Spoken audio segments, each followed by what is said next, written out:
Just published April 8th, 2026, the American Society of Hematology and International Society on Thrombosis and Haemostasis newest guideline on anticoagulant prophylaxis of pediatric patients at risk of venous thromboembolism.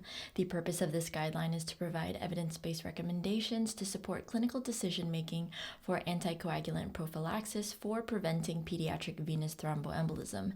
In today's rapid update, we'll just be going over a summary of recommendations. So for the full guideline, make sure to check it out on guidelinecentral.com. Let's get started.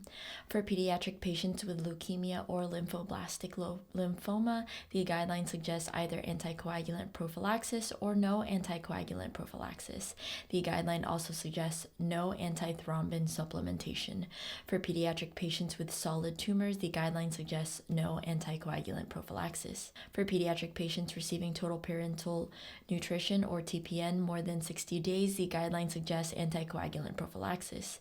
For pediatric patients with a short-term central venous access device or CVAD, the guideline suggests no anticoagulant prophylaxis. For pediatric patients with medium long-term CVAD in the absence of TPN or cancer, the guideline suggests no anticoagulant prophylaxis. For pediatric patients with antiphospholipid antibody syndrome, the guideline suggests secondary anticoagulant prophylaxis.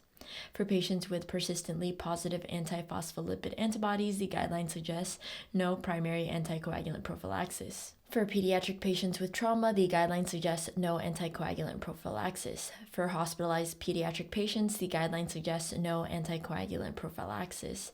For critically ill pediatric patients with or without ACVAD, the guideline suggests no anticoagulant prophylaxis. For children undergoing non-cardiac surgery, the guideline suggests no anticoagulant prophylaxis. And there you have it. Make sure to check out the full guideline from the American Society of Hematology and International Society on Thrombosis and Haemostasis and other related clinical decision support tools at guidelinecentral.com.